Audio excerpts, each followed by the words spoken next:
Hello and welcome everybody to Daryl and Boo's weekly update. Daryl, how was your weekend? Weekend was nice. I was just trying to think. There was really nothing super exciting or out of the ordinary this weekend. We've been kind of on the hunt for places locally that have heated patios. The weather was not all that great this weekend, so we're still trying to stay out there and support local businesses and maintain our own sanity at the same time. So managed to find a few spots locally that have kind of made some ad hoc patios and put up some heating and some cover. So other than that, it was the typical kind of stuff, running errands and getting a few things done around the house. How about you? Mountain biking at all this weekend?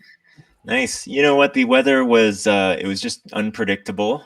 Yeah. You looked at the weather forecast and just said rain, and I don't trust it when it tries to predict on the hour when it will rain or not. And so we didn't go ahead with any mountain biking.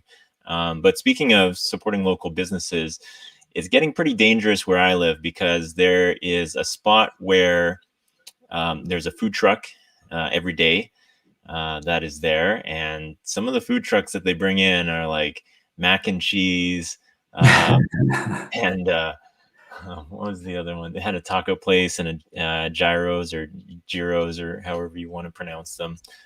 So I've been supporting those, and it hasn't been good for my diet, but that's okay. But the one that's going to get me, I think, is a Korean fried chicken place opened up in the little the village near us, and that one is going to be pretty deadly, I think, for me.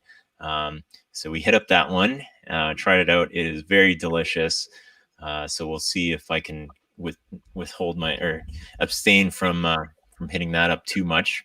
Yeah.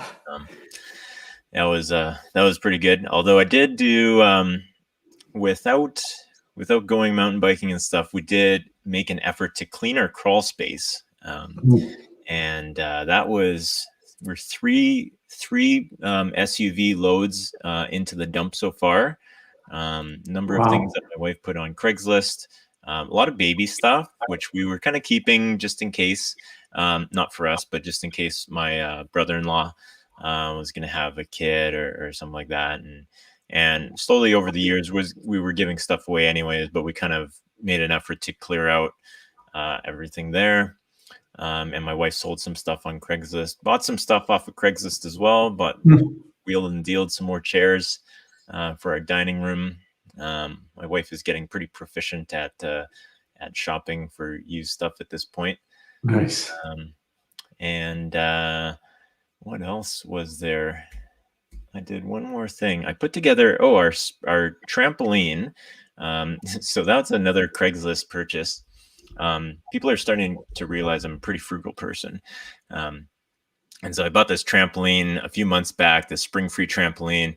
For those who aren't familiar, this is a different type of trampoline in how the mat is attached to it. So instead of having a circle with springs on the outside that connect the mat on the inside, it's actually the mat itself. There's a base underneath it, and it uses these fiberglass rods that are kind of pulled into place under tension. And that is what actually holds up and springs the mat up and down. Now, this is the most difficult thing that I've ever had to assemble in my entire life. And I've had to disassemble it once when we went and bought it. I had to put it back together when we got it. Because it was used, it was very well used. There was some rips in the mat, which is fine. I mean, even so, I purchased a new mat and netting for it.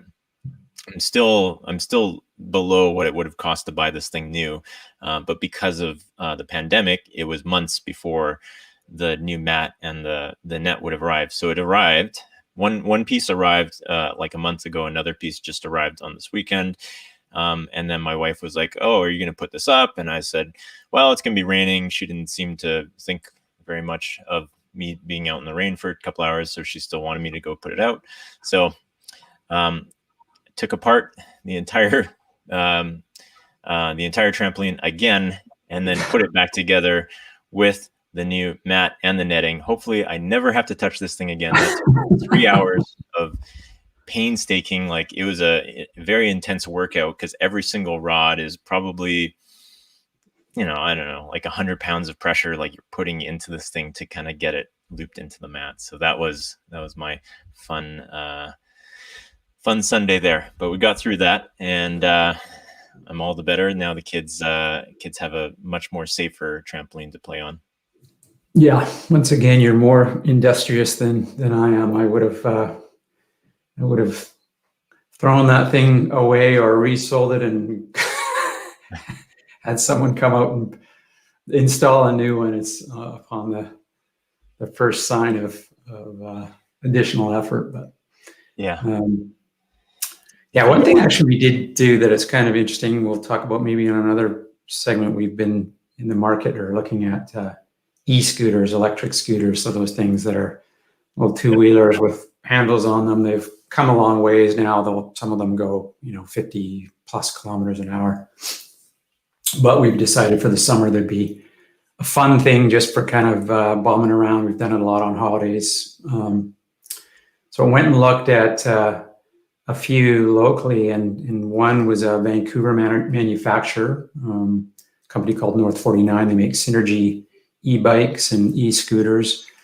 And then we kind of narrowed it down to that one or another one made by Apollo, which is based out of Montreal, but actually founded by two engineering students from UBC. So Canada's got some pretty cool technology when it comes to this stuff. And some of the e-bikes that are available now, some of them look very, how do you say it, kind of plain and industrial looking, if you will. But this particular shop that we went and looked at, they have like old vintage style, kind of look like the old Triumph bikes and things like that, but redone as a e-bike. So yeah, very cool options as I've started to kind of look at these and learn a little bit more about them. So keep you updated on that. I think we're going to pull the trigger on something pretty soon and let you know what we land on.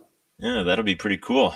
Alrighty, for our guest this week, we've got on Peter Silva. So I'll bring him on.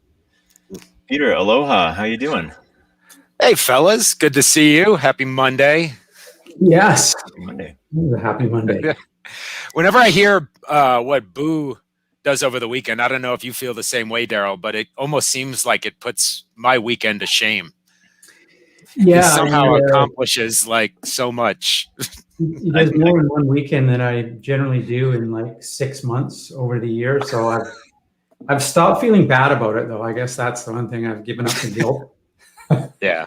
I just accept it that he's very much driven by my wife and kids. Yeah. I don't know if I mentioned this the last time I was on, but on Saturdays for the last year, I've been taking a welding class, going and learning welding, which is actually, it's really, really fun and cool. So like my wife used to weld a long time ago, and we met this guy. He's a master welder, and he was a Lockheed. He worked at Lockheed, a couple decades. So he's welded the SR-71s, the U-2s. I mean, just anything you can think of with Lockheed, he's probably welded together. And he runs this. He's got a hangar. There's a small airport, the Rosemont Sky Park, and it's the Air Force. Almost like National Guard Air Force spot. So there's Cessnas and things like that just come in and out. And it's free. And at first I was like, that's not really my thing. And I'm not really interested. I never thought of it. But then once the following week, I'm like, okay, I'll try it. And once I'm like, melting metal and controlling metal with fire, that's pretty damn cool. And it's a really interesting skill to learn. In fact, I'm pointing over here because that's where the thing is, but we have this metal gate, wrought iron metal gate, and it has those little, the crowns on the top. And of course, over the years, they rust. And I'm like, holy cow. And I unlatched that thing, I don't know, a month or so ago, dragged the whole gate in with the busted crowns. I fixed it all right up. No, that's awesome. So, yeah, if you can take a welding class, and then down here, your most primitive kind of needs. I remember taking welding or metalwork in high school, and I absolutely just loved it. To your point, the fact that you can just kind of fire up this torch and make metal melt and stick things together. Yeah, just a fun thing to do. Yeah, even if you. And then learning about the chemical reactions and the heat that's required for different types of metal, the stainless steel versus the aluminum versus the brass versus whatever else you got going on. Cool. But, it's cool stuff. I took metalwork in high school and fondly remember that teacher. And I think he was put into retirement, but he is not a teacher that would be able to sustain working with kids today, because I think he was put into retirement after swearing at too many kids. Like that type of teacher who the metalwork was the only thing that he taught, and he was a bit rougher than all the other teachers, and said a lot of things and yelled quite a bit. And it was actually a super fun class. Despite that, it was actually fun and entertaining just to have a teacher like that and go off that way. Yeah, it was. My experience was the opposite. My teacher, I remember well. I won't say his name, but very nice man, and I think he had a heart condition, if I'm not mistaken, that required him to stay calm. So he was another reason not to blurt his name out, right? Exactly. Yeah, I'm hoping he's doing well. Obviously, I have no idea what he's up to, but he's that's a very nice man. But he was as calm as you could possibly be, and we had some real orangutans in this metalwork class. But I remember one time he kind of called us in at the start of a class and unveils this box. So he was kind of super excited about it, and he said, "I ordered this 3 years ago or something like that. And it's taken that long to show up. And previously we had this for arc welding. We had this old raggedy piece of canvas with holes in it. And, it was just beat up. So he pulls this thing out and it was kind of a yellow see-through vinyl curtain for arc welding. So you could actually see what's going on behind it, but it blocked all of the, the high intensity things that would harm your eyes. So he kind of unveiled this and he was all excited and said, we're putting this up again. This has been 3 years in the making. Just don't get the torch anywhere near it because it actually will melt. So he puts it up, and I swear within 10 seconds, and again, I know the guy's name, I won't mention it.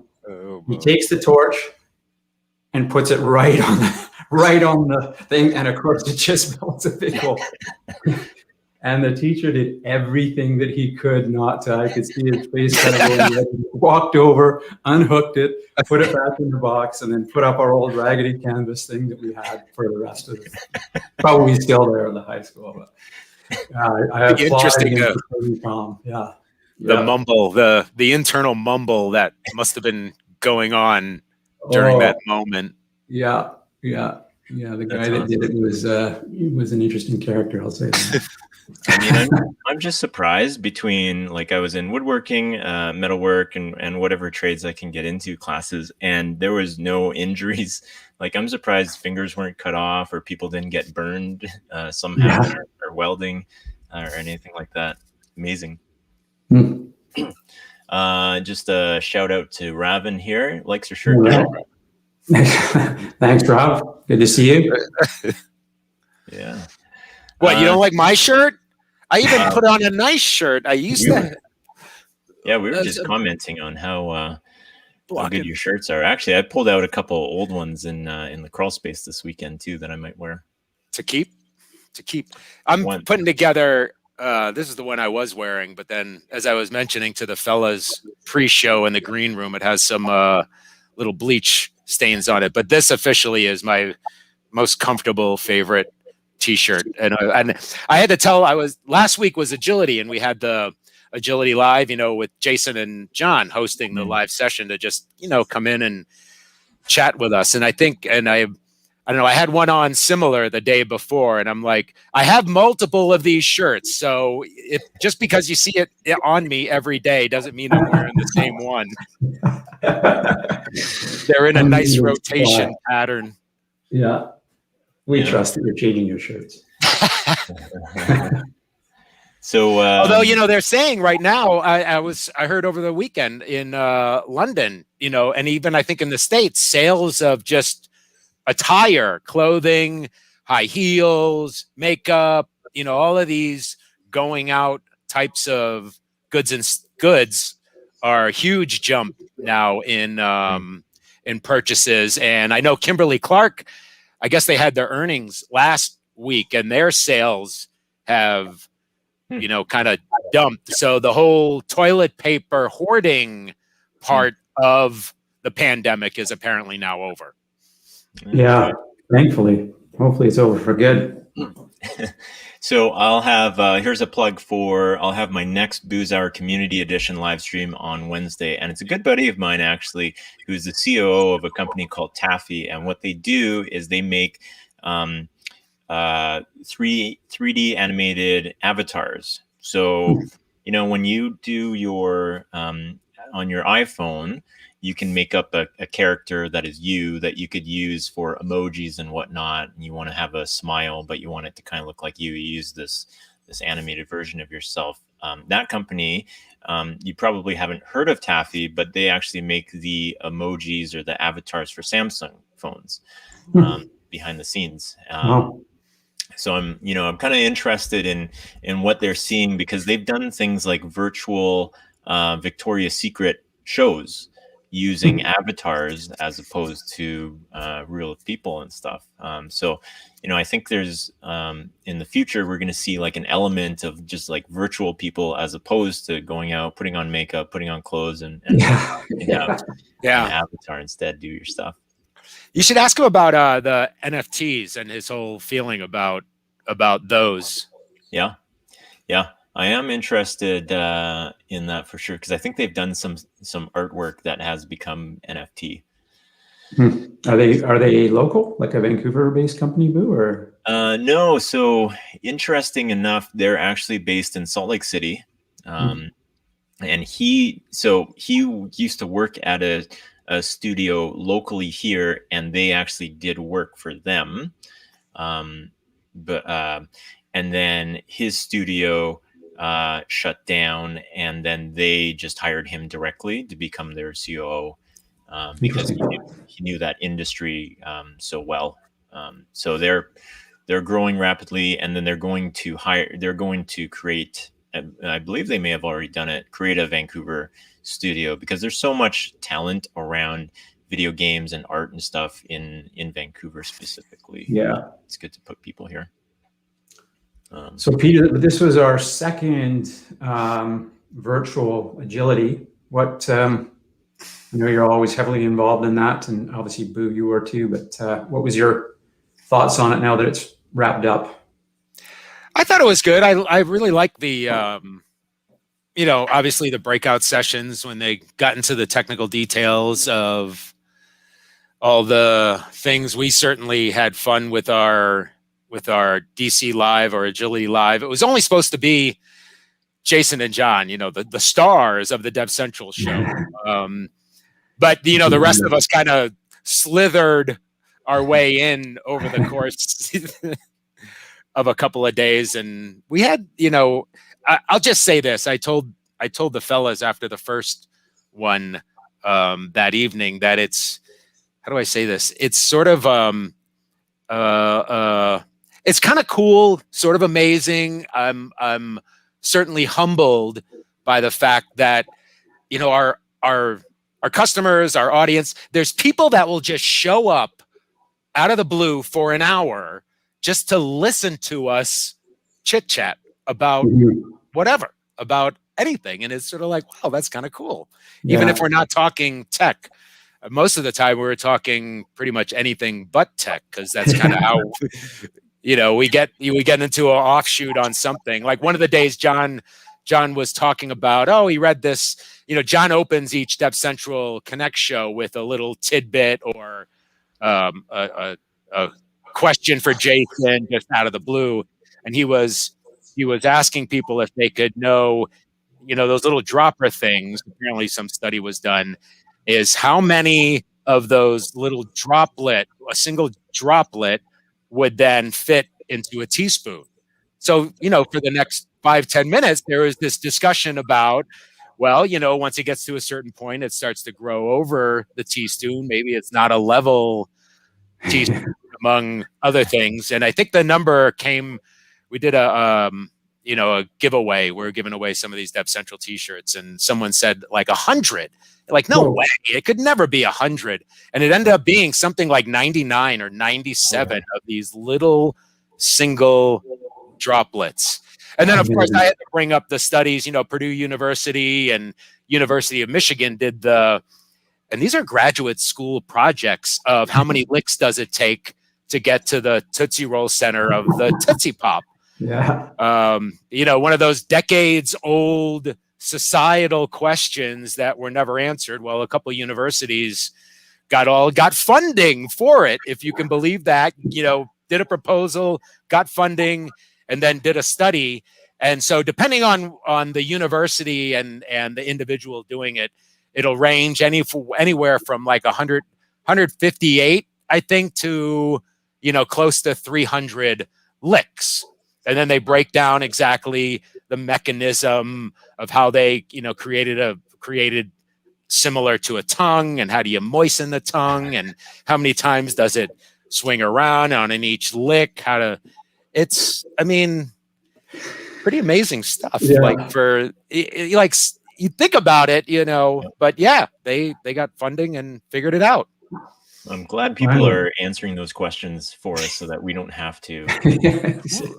Well, the end of the commercial, right? They say the world may never know. So right there is a challenge, for any of us sort of nerds, geeks, investigative mind type. Just saying that is almost like a dare. Yeah. Oh, totally. Yeah. And how do you get through it without giving up and biting it? Yep. Nice little comment here from Ian. Thanks for morning, Ian. Commenting. We just got a couple minutes left, and I had a very important piece of news here, very Canadian, that I wanted to bring up today before we jump off. The internet was brought down in Tumbler Ridge, BC, after a beaver chewed through a fiber cable. I don't know if this gets any more Canadian than this. Yeah. Wow. Unless it got clogged by some maple syrup. I think that might be the only thing. I thought long, right? Wasn't there a fire on a bridge in Minneapolis in, I don't know, I want to say like 2007, 2008 or something, that kind of took out one of the, east-west fiber lines way back. Yeah. But yeah, that's kind of funny.